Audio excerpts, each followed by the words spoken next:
It is the anniversary of September 11th attacks on the World Trade Center and the Pentagon, and of course the airplane crash in Shanksville, Pennsylvania, that was heading towards the White House. We do remember that day every day since September 11th. It's hard to forget that day. I actually lived through it down here in downtown Manhattan. Thank God I'm okay. Thank God my family is okay. I actually hadn't thought about that until you mentioned that, Brad, how your office is downtown. And Yes. come to think of it, how was that? Like right by there.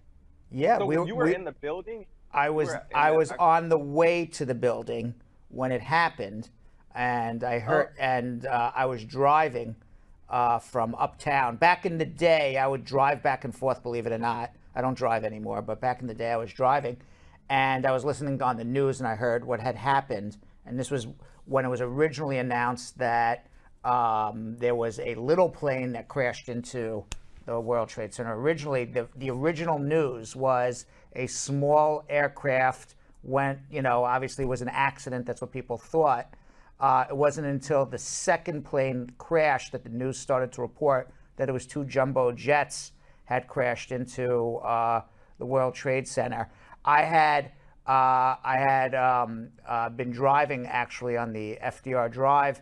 I was on the way to the office, and I heard all the fire trucks and police and emergency vehicles heading downtown. And I said to myself at that point, this is not going to be a good day in downtown Manhattan. So I actually got off on 23rd Street, turned around, went back uptown. I never actually was physically there during the 9/11 attacks. I had went home. I had got back to my apartment. I called my office. We did have attorneys and paralegals there. They were not completely aware of what was going on. And I said to them, you know what? I think it's best this was before anybody knew what was happening. I said, it's probably best that we close the office. And they all left when both buildings were on fire, and everyone from my office had made it uptown or across the bridge to Brooklyn by the time any of the buildings started collapsing.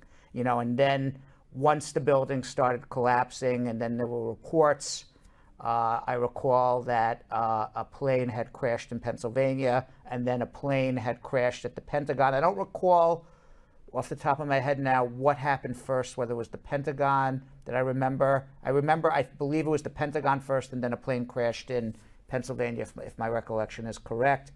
And, it was a terrible, horrible day. And then several, from my side of the street on Broadway, if anybody's been to my office, we're on the west side of Broadway. That was closed down, the west side of Broadway, till mid-November. Luckily, we had an office at that time in Queens and Jackson Heights. I had a little office in Queens, much smaller than my Manhattan office.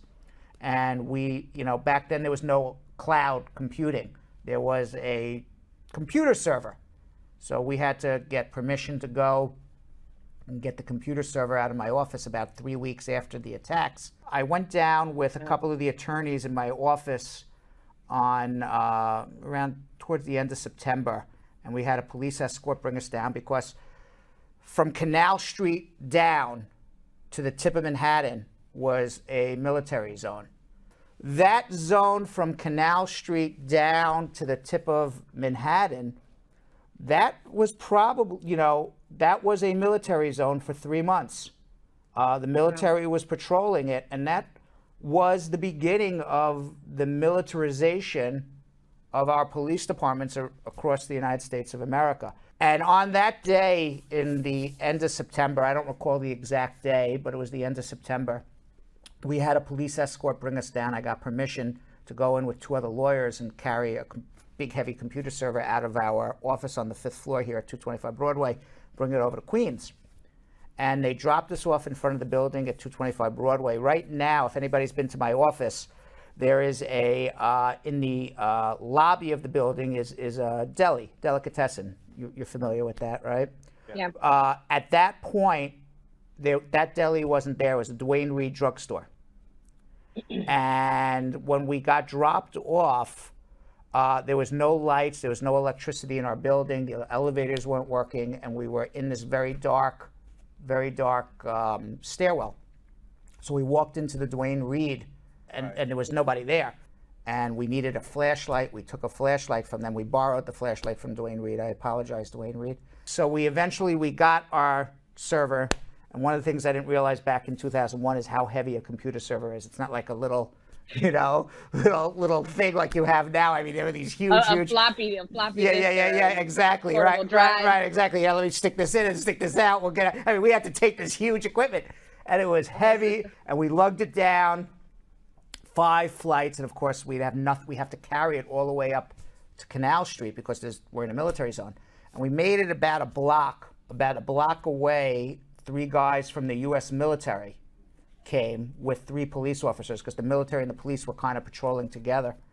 And they yelled at us to stop, put the computer down, basically put a gun to my head. We had us down on the ground with 2 other lawyers, and they had to call and put us up against the wall and check for about 30 minutes that we had permission to be there, because you didn't really have permission to be there. And we got, obviously we had the permission, and we had to show our ID that this is my computer server. They thought we were, stealing something. And eventually we were let go, and we made it around the corner. We had to go, they told us we couldn't walk up Broadway, we had to go up Church. So as we turned the corner, and we walked 1 block over to Church Street, I turned around and I saw the World Trade Center. And it was still smoldering 2-3 weeks later. USCIS, the Department of Homeland Security, did not exist before 9/11. It was made directly as a result of 9/11.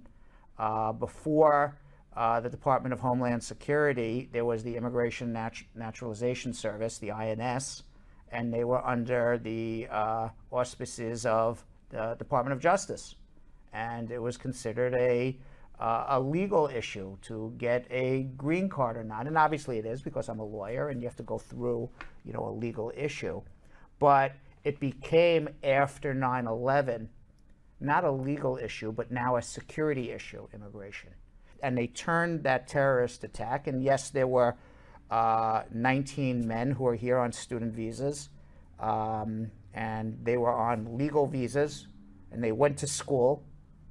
And apparently they learned to fly a plane, and that's how, and was able to get through security at the airport. There was no TSA, Transportation Security Administration. It was private security people at an airport prior to 9/11. And you would just go through a metal detector. And people my age remember all this, but there was no, take your shoes off or, show your ticket. You would just go through the, put your luggage on the tray, go through the metal detector, and you're done. As a result, I mean, when you think about all the things that changed, the Islamophobia, people who are, terrified of Muslims. That was a big one. The militarization of our police force, and the attitudinal change for people looking at immigrants and immigration, and the attitudinal change that I see, because I was an immigration lawyer before and after, so I've seen both sides. And there was always, a security component. Even in 1996, they passed immigration laws, that defined what an aggravated felon is and defined what, crime of moral turpitude is. So yes, certainly they were always passing laws that, people who commit crimes, get deported or become inadmissible. But they changed the entire system. The Immigration Naturalization Service was an agency to facilitate the processing of immigration papers for people and facilitate the processing of the orderly entry and exit of immigrants. And that changed after 9/11 to the Department of Homeland Security, and they split the INS into USCIS, whose job it is to now protect American workers, and ICE, whose job it is, Immigration Customs Enforcement, to police America and remove immigrants. Not that there wasn't deportation before, but it's just immigration is now a security issue, and it wasn't prior to 9/11. And it's completely different than what it was pre-9/11.